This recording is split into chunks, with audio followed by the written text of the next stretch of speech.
কুতুবউদ্দিন বখতিয়ার কাকি বহুত বড় আল্লাহর ওলি খাজা মঈনুদ্দিন চিশতি রহমাতুল্লাহি আলাইহির সুযোগ্য শাগরেদ কুতুবউদ্দিন বখতিয়ার কাকি রহমাতুল্লাহি আলাইহি মা যখন বাচ্চাটা মাদ্রাসায় ভর্তি হওয়ার বয়স হলো, মাদ্রাসা উস্তাদের কাছে নিয়ে আসলেন। আয়েশা তিনি বলতেছেন, উস্তাদজি আমার সন্তানকে আপনি আলিফ বা তা সা শিখায় দেন। এই বইলা মা চলে গেলেন।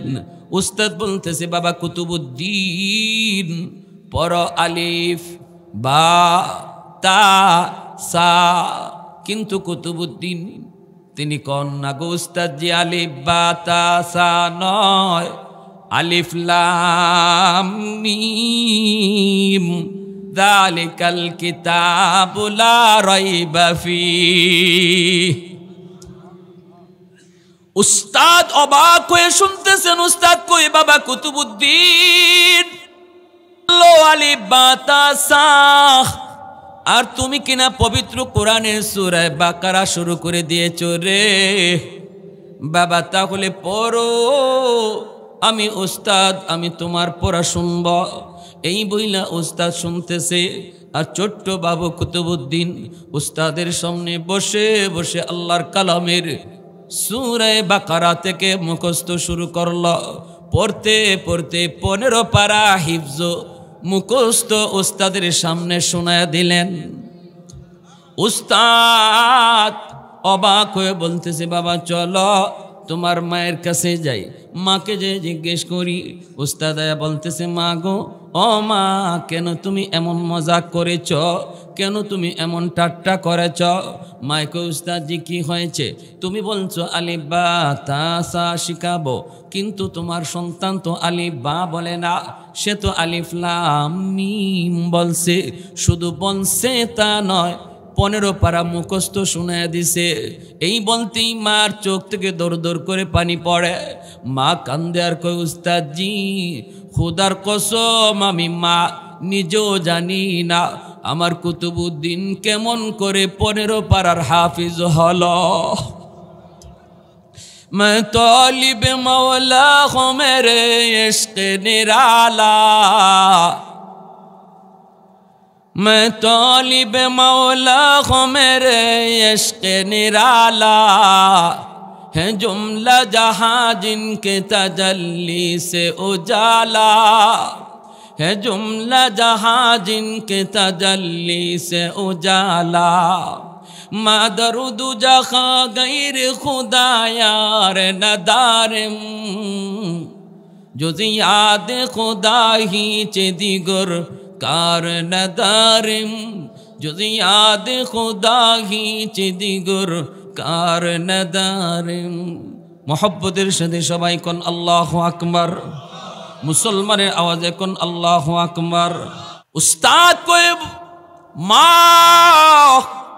কেমন করে তোমার কুতুবউদ্দিন 15 পারার হাফেজ হলো বুঝি নাই গো মা। এই কথা বলতেই মা বলতেছে, উস্তাদজি আমি খুদার কসম আমি আপনার সঙ্গে ঠাট্টা করি নাই, মজাক করি নাই, আমি মোটো ইচ্ছা করে এই কাজটা করি নাই। আমি নিজেও জানি না আমার কুতুবউদ্দিন কেমন করে 15 পারার হাফেজ হলো। তবে আমার যদ্দূর মনে পড়ে, আমার কুতুবউদ্দিন আমার পেটে আসার পর আমি বেহুদা কোনো কথা বলতাম না, আমি কোনো গল্প গুজব করতাম না, আমার ঘরের পরিবেশটাতেও কোনো গান বাজনা চলতো না। আমি যখন আমার কুতুবউদ্দিনকে দুধ পান করাইতাম, তখন আমি দুধ পান করানোর সময় কোরআন তিলাওয়াত করতাম।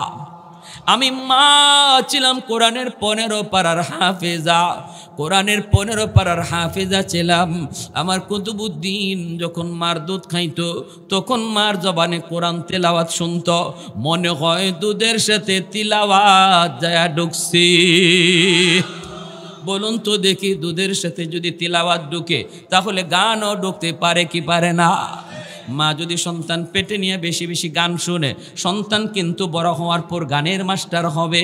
মা যদি সন্তান পেটে নিয়ে বেশি বেশি কোরআন তেলাওয়াত করে, এই সন্তান বড় হওয়ার পরে কোরআনের হাফেজ হবে।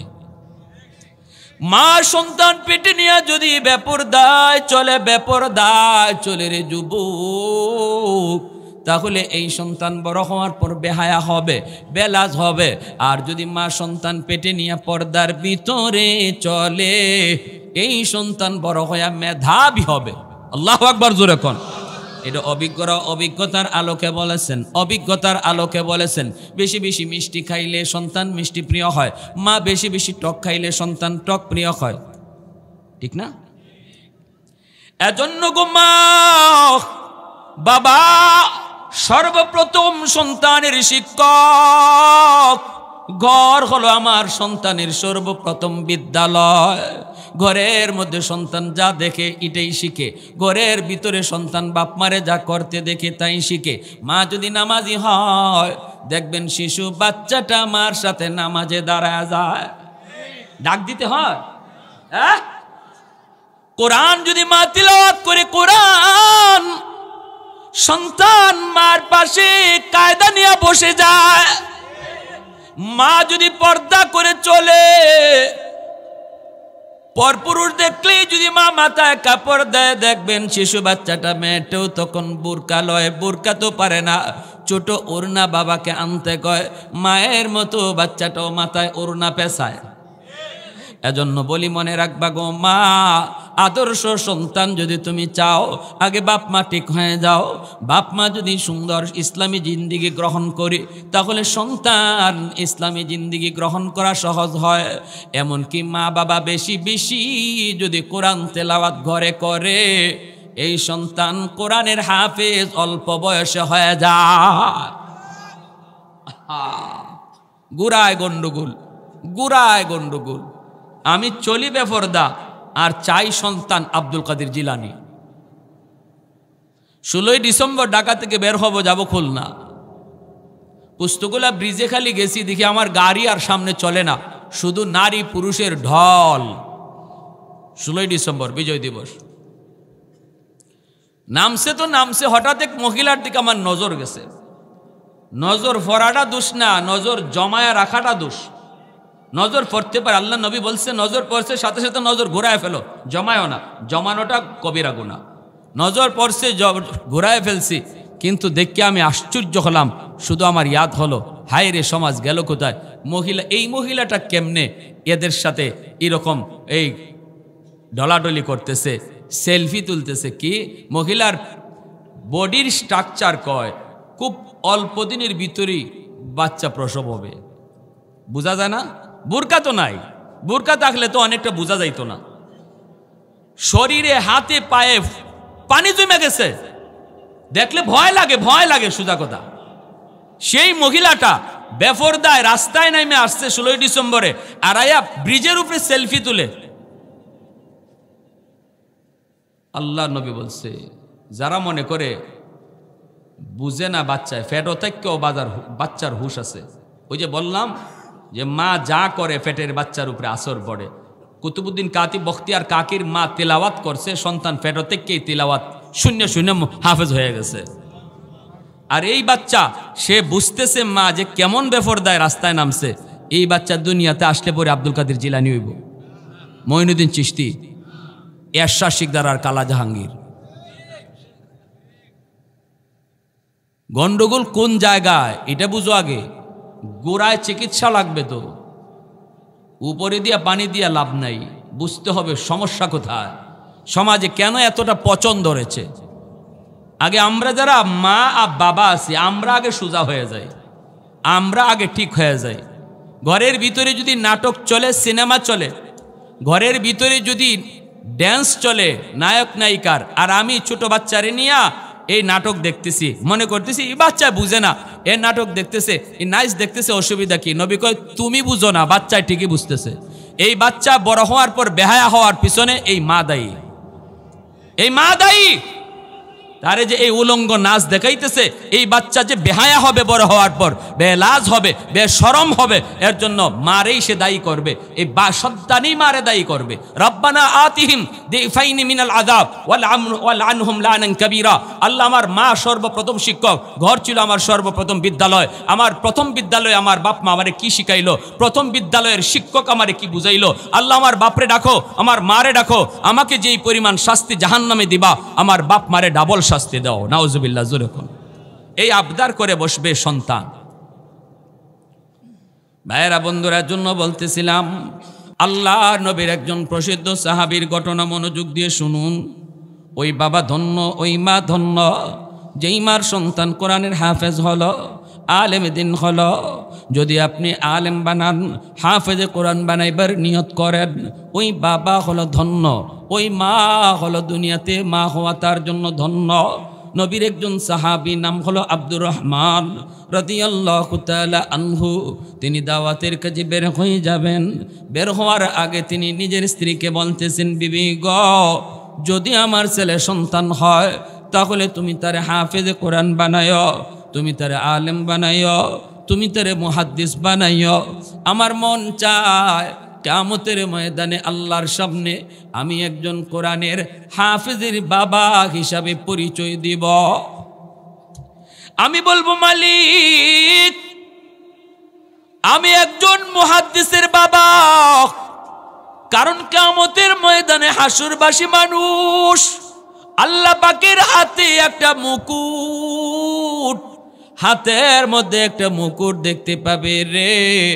হাসরবাসী মানুষ অপেক্ষায় থাকবে, মালিক জানি কারে এই মুকুট পরাইতে চায় গো, কাকে জানি আল্লাহ পাক খুঁজতেছে। নবীর বাপ মা দেয়া হাজির হবে, আল্লাহ বলবে আমি তোমাকে খুঁজি না।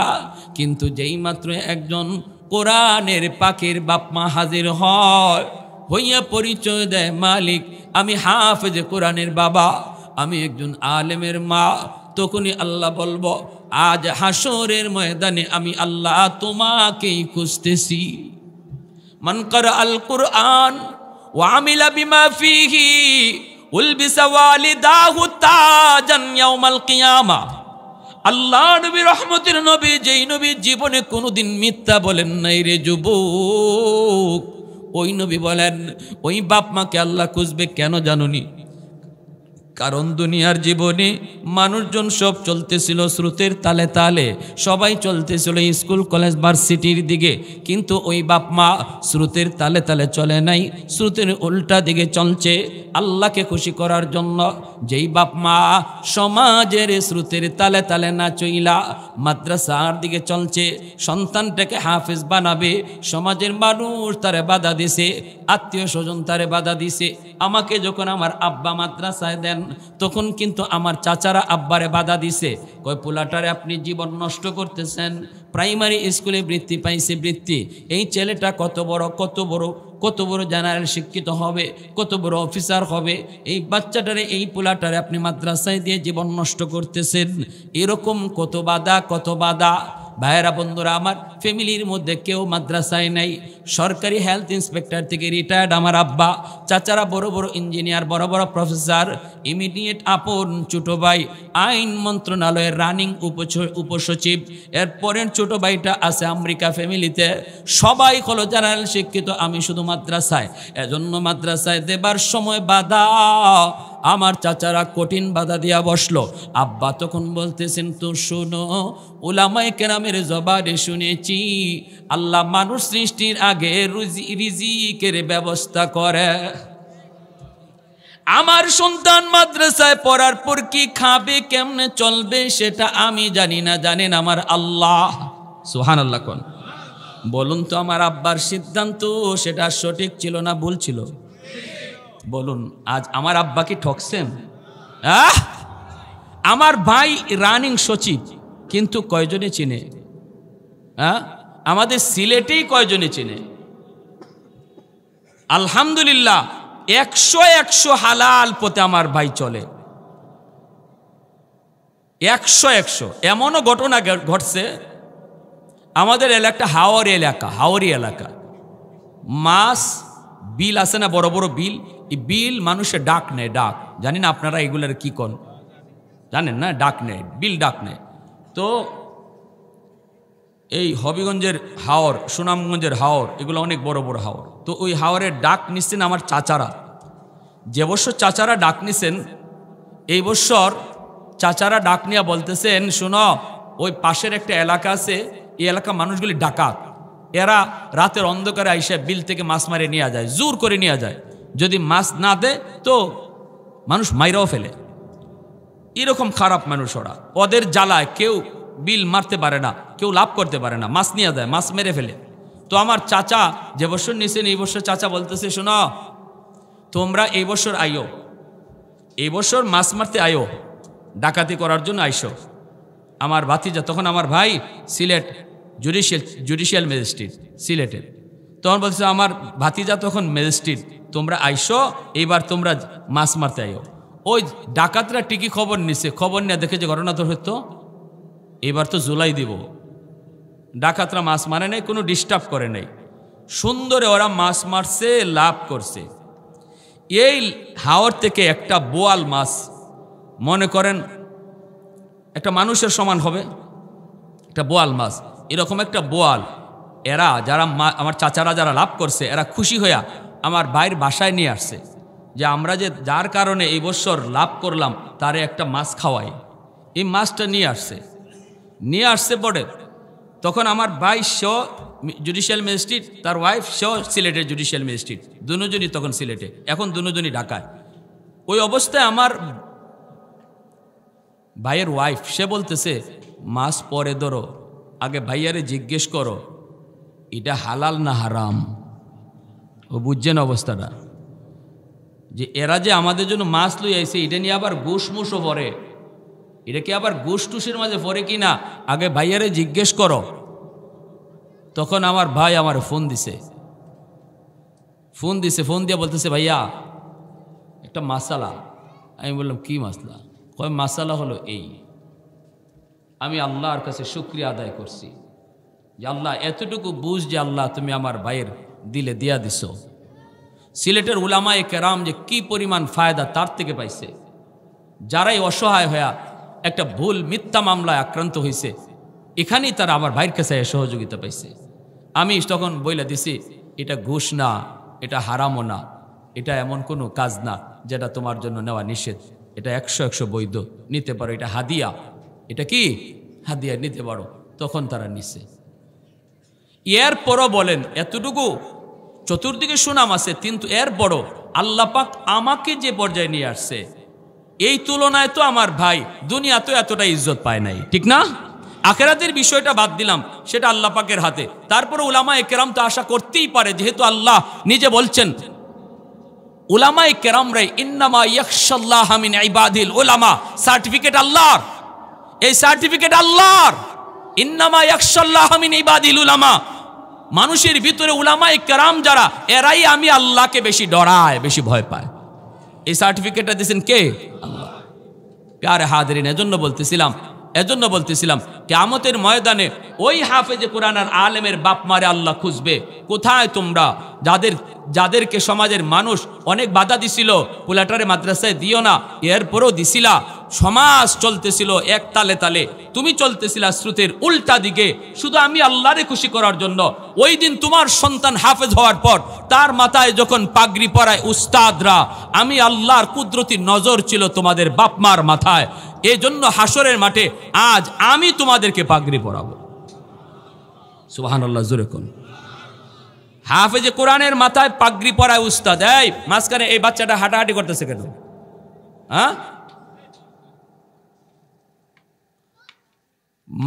আল্লাহ পাক রব্বুল আলামিন দুনিয়াতে পাগড়ি পরাবে ছাত্রের মাথায় উস্তাদগণ, আর হাসরের মাঠে ওই হাফেজের বাপমার মাথায় পাগড়ি পরাবে কে? আরেকটু জোরে। হযরত আব্দুর রহমান রাদিয়াল্লাহু তাআলা আনহু বিবিকে বলেন, বিবি যদি আমার ছেলে সন্তান হয় তাহলে আমার ছেলেটাকে তুমি হাফেজ বানাও, আলেম বানাও। এই বইলে তিনি দাওয়াতের কাজে চলে গেছেন রে যুবক। আলহামদুলিল্লাহ, ওনার ছেলে সন্তান হয়েছে। মা নাম রাখছেন রবিয়াতুর রায়, সুন্দর একটা নাম রাখছেন মা তারে ঘরের পরিবেশী ইসলামী শিক্ষায় আস্তে আস্তে বড় করতেছেন। কালেমা শিখান, কোরআন শিখান, আলিফবা শিখান, এগুলা মা শিখায় শিখাইয়া মা সন্তানটারে যখন মাদ্রাসায় ভর্তি করার বয়স হলো, সন্তানটারে নিয়া মদিনার মসজিদ তখন মাদ্রাসা, মদিনার মসজিদের মাদ্রাসায় তিনি হাজির হলেন। উস্তাদদেরকে ডাক দিয়া বলেন, উস্তাদজি আমার সন্তান রবিয়াকে ভর্তি করেন। উস্তাদরা ভর্তি করলেন। অল্প দিনের ভিতরেই তারা দেখতে পেলেন মা একজন খাস পর্দানিশীন মহিলা হওয়ার কারণে এই সন্তানের মেধাকে আল্লাহ পাক কুদরতি মেধা দান করেছেন। অল্প দিনের ভিতরে এই মাদ্রাসার সমস্ত ছাত্রদের ভিতরে 1 নাম্বার হয়ে গেলেন। পুরা মাদ্রাসার ওস্তাদদের নজরে পড়ে গেলেন। ওস্তাদরাও মায়া করতে লাগলেন, নাম ছড়িয়ে পড়ল। বছর যায় বছর যায় বছর যায়, এইভাবে 16টা বছর কেটে গেল। এখানে আওয়াজ হইতেছে, এই যে কলটার পাশে আওয়াজ হইতেছে, এগুলা কিন্তু আমাদের খুব ডিস্টার্ব হয়। 16 বছর কেটে গেল। বাবা দাওয়াতের কাজেই, ছেলে জানে না বাবার খবর, বাবা জানে না ছেলের খবর, ছেলে জানেন না বাবা জীবিত না মৃত, আর বাবা জানে না সন্তান ছেলে হইছে না মেয়ে হইছে, নাকি আদৌ হয়ই নাই, জীবিত হইছে না মৃত হইছে তাও জানেন না। এইভাবে বৎসর চলে গেল 16টা। কত বৎসর?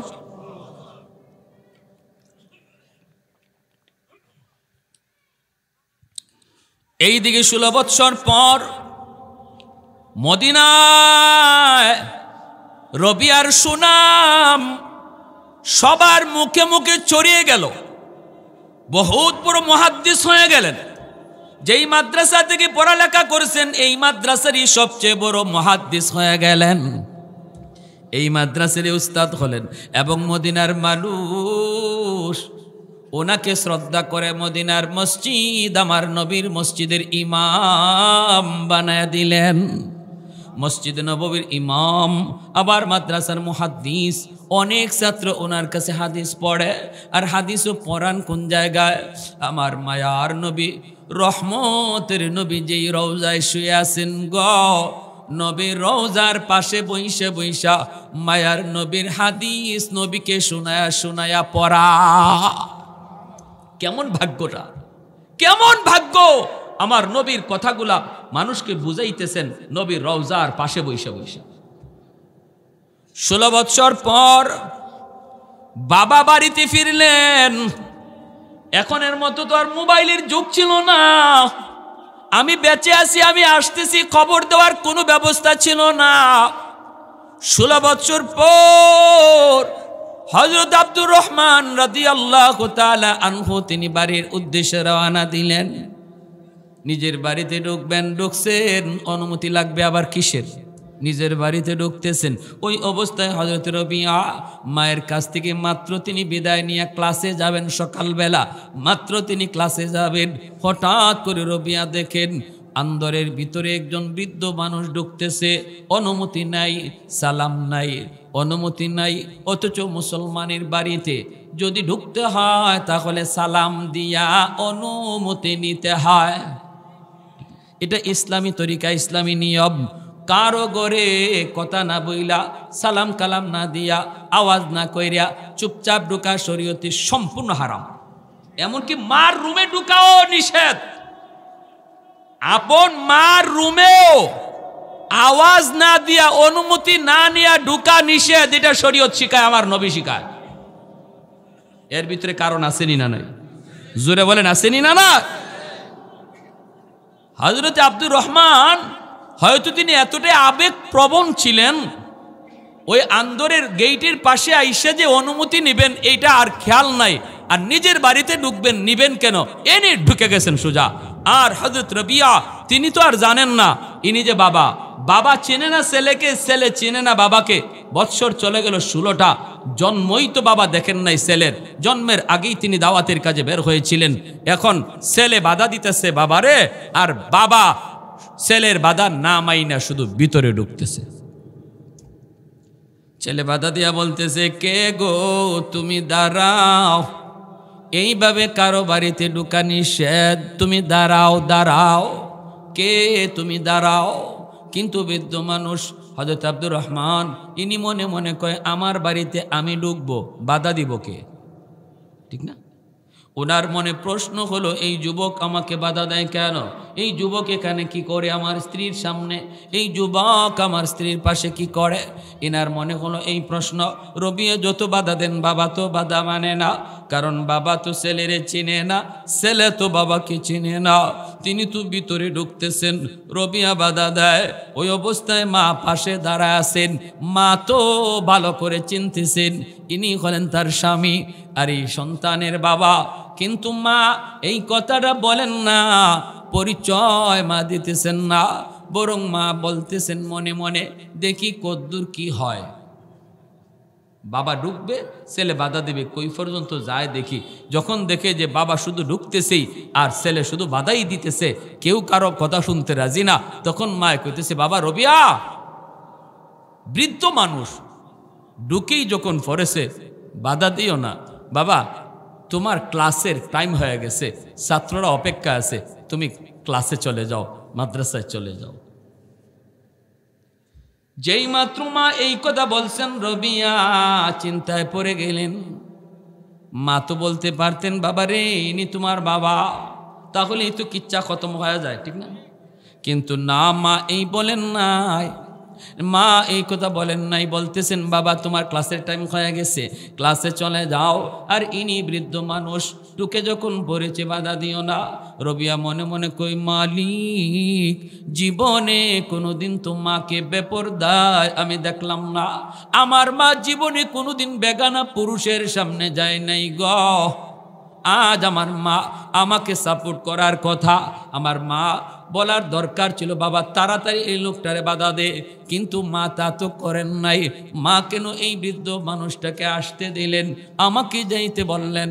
তিনি তো চিন্তায় পড়ে গেলেন। রবিয়া মাদ্রাসায় চলে গেলেন। মা ভক্ত সন্তান কোনোদিন বাপ মার সাথে কোনোদিন বেয়াদবি করে না, ঠিক না? মা যদি কোনো কিছু আদেশ দেয়, কোনো কিছুর নিষেধ করে, মা ভক্ত সন্তান কাউন্টার দেয় না। বাবা বাধা দিছে, সন্তান এতটুকুই এনাফিনি, আমার বাবা ভালো বুঝছেন বিদায় বাধা দিয়েছেন, ভালো জানেন বিদায় তিনি আমাকে ভালো জানেন, ভালো চান, এজন্যই তিনি আমাকে এই দিকে যাইতে নিষেধ করেছেন। কাউন্টার কোনোদিন ভদ্র ছেলে দিবে না। অভদ্র ছেলে বাবার সাথে কাউন্টার দেয়, অভদ্র ছেলে মার কথার সাথে কাউন্টার দেয়। রবিয়া তিনি তো ভদ্র সন্তান, মায়ের কথার কোনো কাউন্টার তিনি দেন নাই। তিনি সোজা চলে গেছেন মাদ্রাসায়। আর যান মনের ভিতরে কল্পনা জল্পনা, কে সেই বৃদ্ধ মানুষ, কেন আমার মা আমাকে সাপোর্ট দিলেন না। রবিয়া তিনি চলে গেলেন মাদ্রাসায়।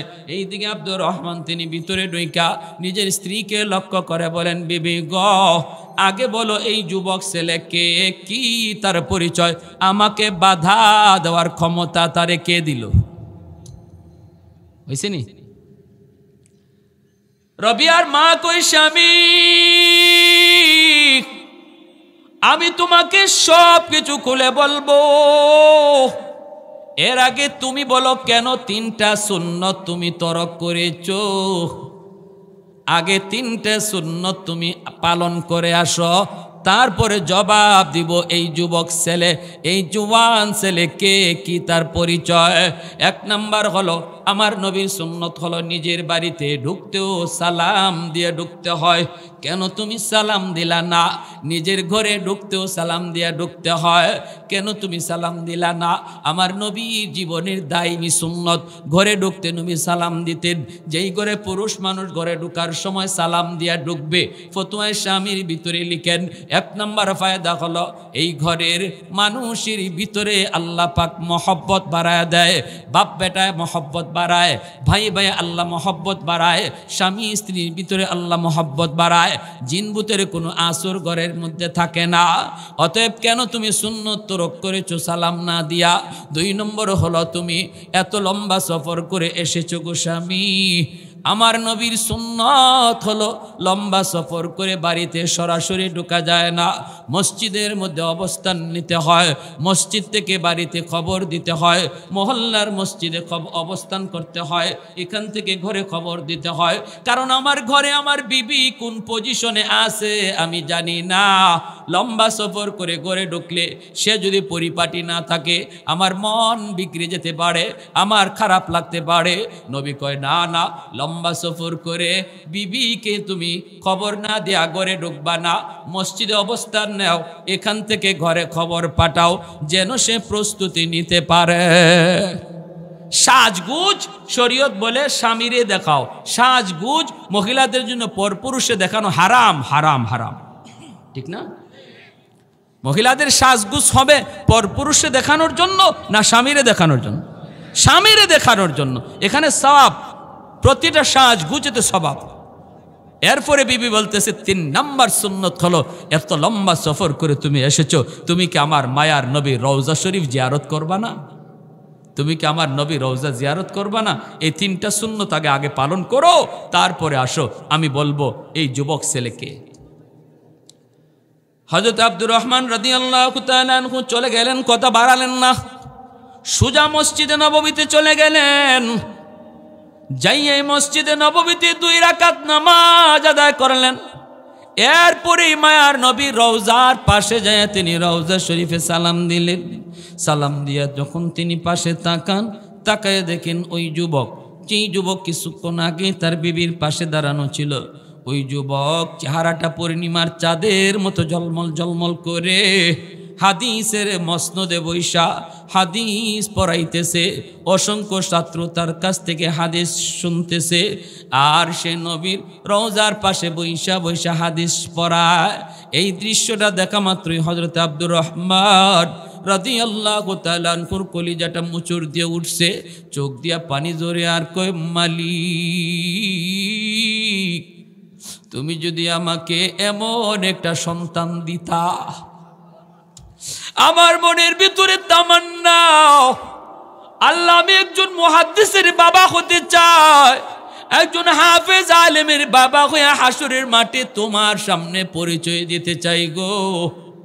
ও মালিক, তুমি যদি আমাকে এমন একটা সন্তানের বাবা বানাইতা, আমি বাবা হওয়া সার্থক হয়ে যেত।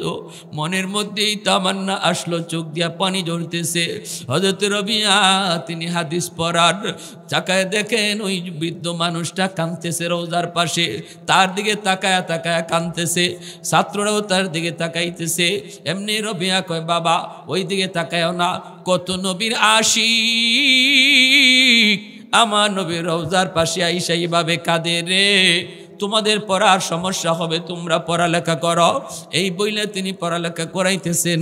আর ওইদিকে হযরত আব্দুর রহমান তিনি তো নবীর রওজায় সালাম কালাম দিয়া চলে গেলেন বাড়িতে, বিবির কাছে যা সালাম দিয়া করে ঢুকলেন। এইবার চোখের পানিটা মুছতেছেন আর বলতেছেন, বিবি গো, ও বিবি, যেই যুবক তোমার পাশে দাঁড়ানো ছিল গো, আমি তারে দেখেছি, সে আমার নবীর রওজার পাশে বৈশা বৈশা নবীর হাদিস পড়াইতেছে। ও বিবি বলো না, এই যুবককে কেন তোমার পাশে দাঁড়ায় ছিল? এই বলতেই রবিয়ার মা চোখের পানিটা মুছে আর কয়, স্বামী গো, আজ থেকে 16টা বছর আগে তুমি দাওয়াতের কাজে বের হয়েছ, তুমি তো জানো না তোমার ছেলে হয়েছে না মেয়ে হয়েছে, এই খবর তো তোমার নাই, তুমি জানো না। কিন্তু তুমি আমাকে ওসিয়ত করেছিলে, যদি ছেলে হয় আমার ছেলেটারে তুমি মাদ্রাসায় ভর্তি কইরা হাফিজ বানাইও, মুহাদ্দিস বানাইও। তুমি যেই যুবককে নবীর রওজার পাশে হাদিস পড়াইতে দেখছো, এই যুবকের নাম হলো রবিয়া, মদিনার সবচেয়ে বড় মুহাদ্দিস, মসজিদে নববীর ইমাম। সে আর কেউ নয়, সেই হলো তোমার ঔরসজাত সন্তান, যার নাম হলো রবিয়া। আর একটু জোরে কন্যা সুবহানাল্লাহ। এমনি হযরত আব্দুর রহমান রাদিয়াল্লাহু তাআলা আনহুর চোখ দিয়া দর দর করে পানি ঝরতেছে, দাড়িটা পর্যন্ত ভিজে যায়। সাথে সাথে আল্লাহর কুদরতি কদমে সাজদায় পড়ে শুকরিয়া আদায় করে, মালিক আমি যা চাইছিলাম তুমি আমার এর চেয়ে আরো বেশি দিছো, আমি যা চাইছি এর চেয়ে আরো বেশি দিছো। তোমার দরবারে কেমন করে শুকরিয়া আদায় করব। ভাইরা বন্ধুরা, এবার হযরত আব্দুর রহমান কই, বিবি গো চলো আমার রবিয়ার পাশে আমাকে নিয়ে চলো। মা বাবা দুজন মসজিদে নববীর সামনে চলে আসলেন। আইসেই তারা ডাক দিলেন, মায় ডাক দেয়, বাবা রবিয়া মার ডাক শোনা মাত্রই তিনি পড়া বন্ধ করে তিনি চলে আসলেন। আয়েশা দেখেন ওই বৃদ্ধ মানুষটা এখনো মায়ের পাশে দাঁড়ানো। রবিয়া তো চিনেন না, কিন্তু বাবা তো সন্তানের পরিচয় পেয়ে গেছে, কিন্তু সন্তান তো এখনো বাবার পরিচয় পায় নাই। রবিয়া মাথাটা নিচের দিকে দিয়া লজ্জা পাইতেছেন, শরম করতেছেন। আমার মা কি জীবনে আমি কোনো পুরুষের সামনে দেখি নাই, আমি আজ একজন পুরুষের সামনে মারে দাঁড়াইতে দেখতেছি। কে সেই পুরুষ? মাথাটা নিচের দিকে দিয়া রবিয়া চোখের পানি ফেলায় দিছে। এমনি মা দৌড় দিয়া সন্তানের বুকে জড়ায় কই, বাবা রবিয়া, বাবা কান্দো না, তুমি তো জানো তোমার মা কোনোদিন পর্দা ভাঙ্গে না। আজকে তুমি মার পাশে যারে দাঁড়াইতে দেখছো সে পরপুরুষ নয়, সে কোনো বেগানা পুরুষ নয় রে বাবা, ইনি হলো তোমার জন্মদাতা পিতা। আজ থেকে 16টা বছর আগে যিনি দাওয়াতের কাজে বের হয়েছিলেন, আর শিশুকালেই তুমি মাকে জিজ্ঞেস করতাম, মা গো আমার আব্বার চেহারা কেমন, আমার আব্বার পোশাকটা কেমন, আমার আব্বা লম্বা কেমন, কত প্রশ্ন তুমি করতারে বাজান। আজকে ভালো করে দেখে নাও, যেই মাত্র বাবার পরিচয় পেয়ে গেছেন, দৌড় দিয়ে গিয়া বাবাকে বুকে জড়ায় কান্না শুরু করছে। বাবাও দৌড় দিয়ে সন্তানরে জড়ায় কান্না শুরু করছে। হারানো বাবা সন্তান পাইলে কি অবস্থা হয় সেটা বাবা জানে, আর কেউ জানে না। হারানো সন্তান পাইলে মার কি হালত হয় মা জানে, আর দুনিয়ার কেউ বুঝে না। সন্তানকে বুকে জড়ায় তখন বাপ মা দুজনে কান্দে। ভাইয়েরা বন্ধুরা, সন্তান কয়, আল্লাহ তুমি যে আমার আব্বার তুমি দেখাইছ। আর ওই অবস্থায় বাবা কয়, আল্লাহ তুমি যে আমার সন্তান রে এত উঁচু মাকাম দিছ, শুকরিয়া আদায় করে তারা দুজন বাড়ির দিকে রওনা দিবেন। এখন বাড়ির দিকে হাঁটা শুরু করবেন। ছেলে কয়, আব্বা তুমি আগে হাঁটো, বাবা কয়, বাবা তুমি আগে হাঁটো। ছেলে কয়, না বাবা আমি বড় না তুমি বড়, তুমি আগে হাঁটো আমি পিছনে। বাবা কয়, না বাবা আমি বাবা হলেও ছোট, তুমি ছেলে হইয়া বড়। ভাইরা কে হাঁটবে, কে আগে যাবে? ভাইরে এটাই মাদ্রাসায় শিখায়, এটাই আল্লাহ কোরআনের শিক্ষা, এটা আমার নবীর আদর্শের শিক্ষা। আমার নবীর আদর্শ যারা শিখে এরা বাপ মার সেবা করা শিখে, মুরব্বীদের শ্রদ্ধা করা শিখে। ভাইয়েরা, উলামায়ে কেরামের বাপ মা কোনোদিন বৃদ্ধাশ্রমে পাওয়া যায় না, ঠিক কিনা জোরে বলেন? আজও পর্যন্ত এমন কোনো নজির পাওয়া যায় না। কারণ বাপ মা কি জিনিস সেটা আমার নবী শিখায়, আল্লাহর কোরআন শিখায়। ভাইয়েরা বন্ধুরা, এজন্যই মাদ্রাসার ছাত্রগুলি উস্তাদের জুতাগুলা সোজা কইরা দেয়, উস্তাদের সাথে জীবনে কোনোদিন বেয়াদবি করে না। ভাইয়েরা, রবিয়া কই, না বাবা তুমি আগে হাঁটো আমি তোমার পিছনে হাঁটব। বাবা কই, না বাবা তুমি আগে হাঁটো আমি পিছনে হাঁটব। ওই অবস্থায় কে আগে হাঁটবে, কে পিছনে হাঁটবে? রবিয়া কই, মা তুমি সিদ্ধান্ত দেও কে আগে যাবে আর কে পিছনে পিছনে হাঁটবে। মা কয়, বাজার সিদ্ধান্ত যদি আমার দিতে হয় তাহলে আমার রায় হলো, বাবা রবিয়া তুমি আগে হাঁটো, আমরা বাপ মা তোমার পিছনে পিছনে হাঁটব। রবিয়া কয়, মা কেন তুমি এই রায় দিয়েছ? তিনি তো আমার আব্বা, বাবার উপরে ছেলে হয় না গো মা। মায় কই, বাবা দুই কারণে আমরা তোমার পিছনে তুমি আগে। একটা হলো দুনিয়াতে, আর একটা হলো পরকালে। দুনিয়ার জীবনও আল্লাহ তোমাকে মসজিদে নববীর ইমাম আল্লাহ বানায় দিছে। নামাজে যদি তুমি ইমাম হও, তোমার বাবা মুক্তাদি হয়, বাবা পিছনে থাকে, ছেলে ইমাম হলে আগে থাকে। তাহলে দুনিয়াতেও তুমি আগে, বাবা তোমার পিছনে।